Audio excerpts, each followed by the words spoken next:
Let's go now to Marc Molinaro. Good morning, Mark. How are you? Good morning. How are you? Good. So I got here just in time. I need a few dollars in the campaign. Well, this question. This is the way to get it. This is the way.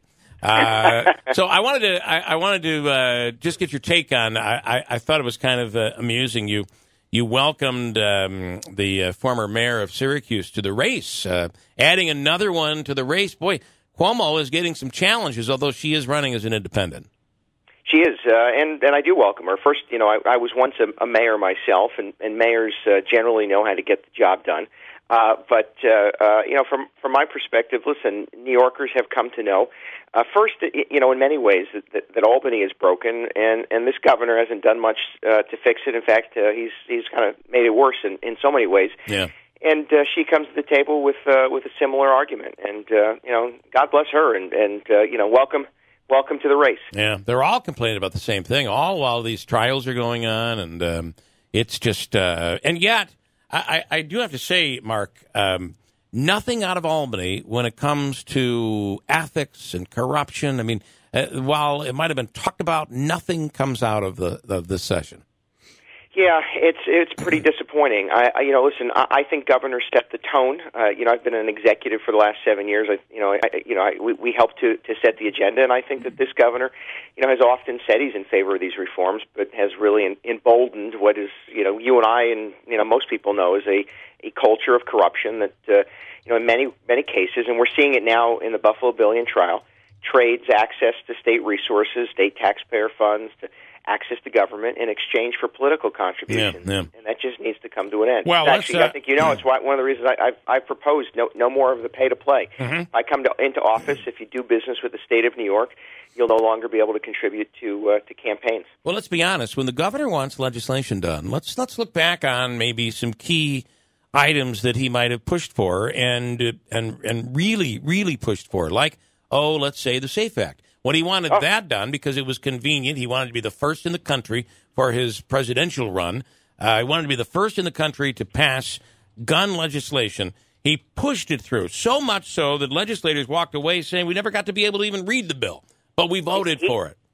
Let me comment on that. He rammed it through so quickly in the wake of a tragedy, and it was a tragedy. But what he said was even more offensive. He said if he waited and let the public see the bill and read it and understand it, they would be opposed to it, and the legislature wouldn't support it. Yeah, that's called democracy. Yeah, that's the way it works. And to be so arrogant is just, it's dangerous. It's very dangerous. I wonder why wouldn't you, in the light of everything, why wouldn't you push something like that through when it comes to ethics reform? That's exactly the point. I've made a pledge to 2 4-year terms should I be elected. I also want an up or down vote on term limits, 2 4-year terms for statewide elected officials, 6 2-year terms for state legislators. And their response is, well, I'm glad that Marc Molinaro supports our reforms. If they were the governor's reforms, he wouldn't be running for re-election. Yeah. So you're right, and I don't mean to be harsh, but it is the double talk. I used to refer to it as the Albany two-step, right? You say one thing, you dance around the other. If it wasn't for all of that, maybe I wouldn't be a candidate. But what New Yorkers see consistently is say one thing, do something else, and I'm, it's the reason I'm running.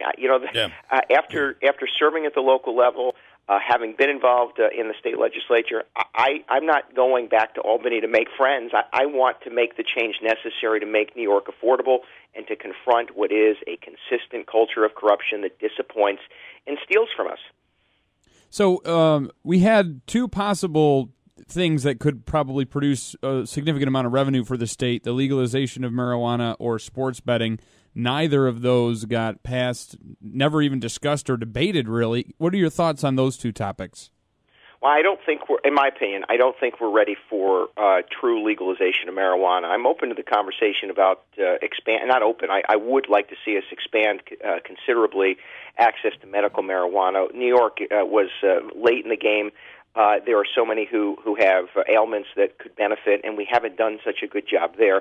I do think there are a lot of secondary effects to legalization of marijuana that we have to be prepared for. So I'm not ready for that, but I can tell you that they could have, and I thought for a moment we're going to act on sports betting. So yet again, like casino gambling, hydraulic fracking, like anything else, New York is going to be years behind. Mm-hmm. But in this case, I think the state could have moved forward pretty easily with sports betting, and just didn't. Well, look at the UFC. How late in the game we were. Right. UFC is not the big organization that it was. I mean, we could have been legal during its peak, and we weren't. I mean, even Uber, it was like, okay, Uber New York City was done, but upstate New York couldn't get it. Yeah. Oh, for sure. I mean, think about it. We lobbied for that as local officials. Yep. But it's in Albany too often. It's not what you know or what's in the best interest. It's who you know. And frankly, that's going to come to an end. I would like your take on the marijuana issue, because this is not anything new. I remember in family court. I was in family court 20 years ago. And it being brought up, the issue of marijuana being brought up in another case, and I heard the judge say, and this is 20 years ago, well, marijuana is not going to play any role in this case. It is something that's basically accepted across the board in our society today. That was 20 years ago. Still, though, we have people that are sitting in jail in our prisons in New York over marijuana.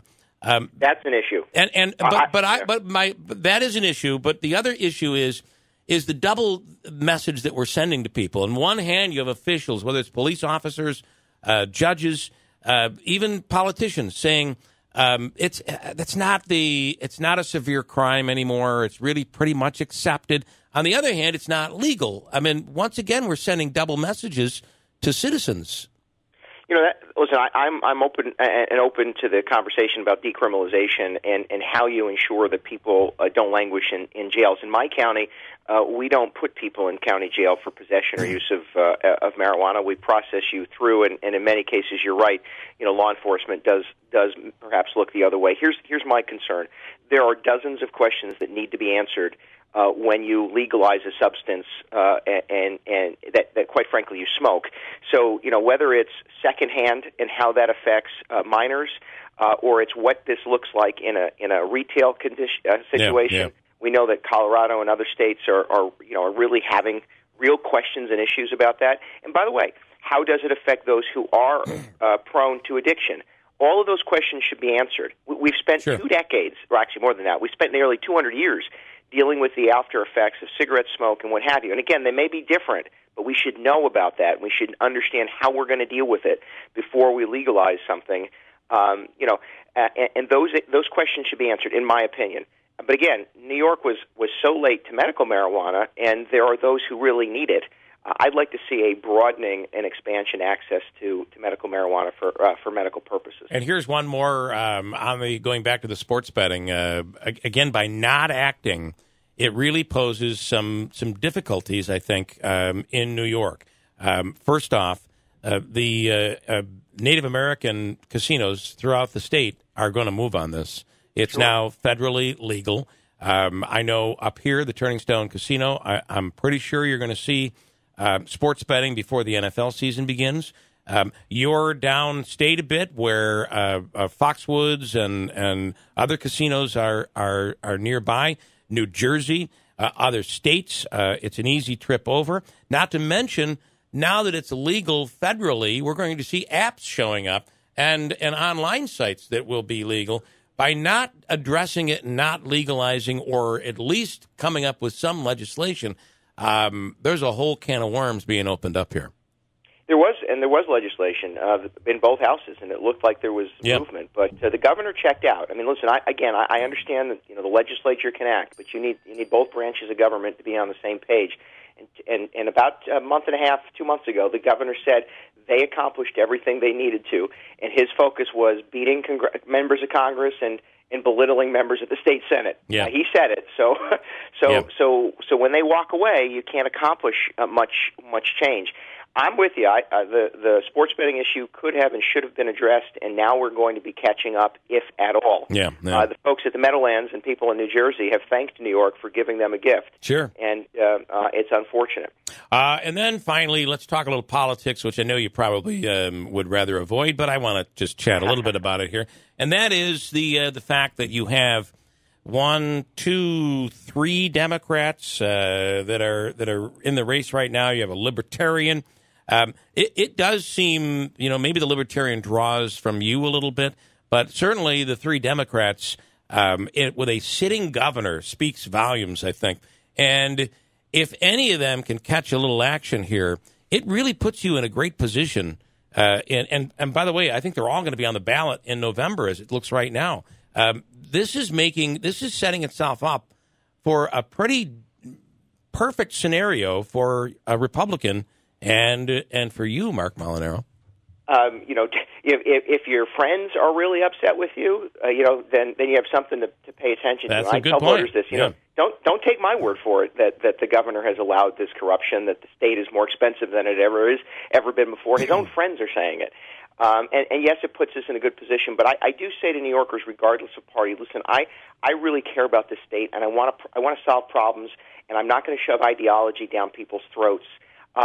This is our opportunity to take back the state, and because of the dynamic of this race now, this may be our best and last opportunity to do that.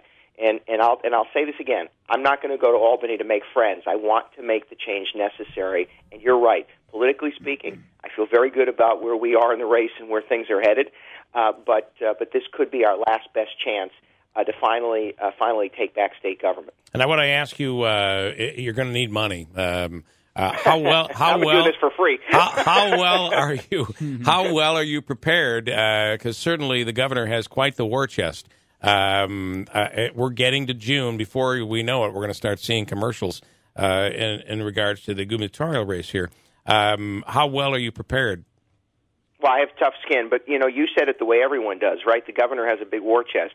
Yeah, and it was obtained obscenely. I mean, honestly, we've seen it on trial now for the last 2 months. The dollars in that campaign account are tainted and should be given back in many cases. No human being should be able to assume nor obtain $35 to $40 million in a campaign, knowing full well that much of it is on trial for trading access. All of that said, in politics, if you have a dollar, I can find you people who will spend $5. My goal is just as it has been as an elected official, and as will be as governor. Be efficient, be effective, and get your message out there. And I've got pretty tough skin. It is nice to see him having to worry about a primary, though. A sitting governor. I agree. Yeah, He's got lots to worry about. Yep, no doubt. All right. As always, we appreciate it, Marc Molinaro. Thanks for making time. I appreciate it. Thanks so much. Republican candidate for governor in New York State. It really is kind of setting itself up to be quite an interesting race here, you think?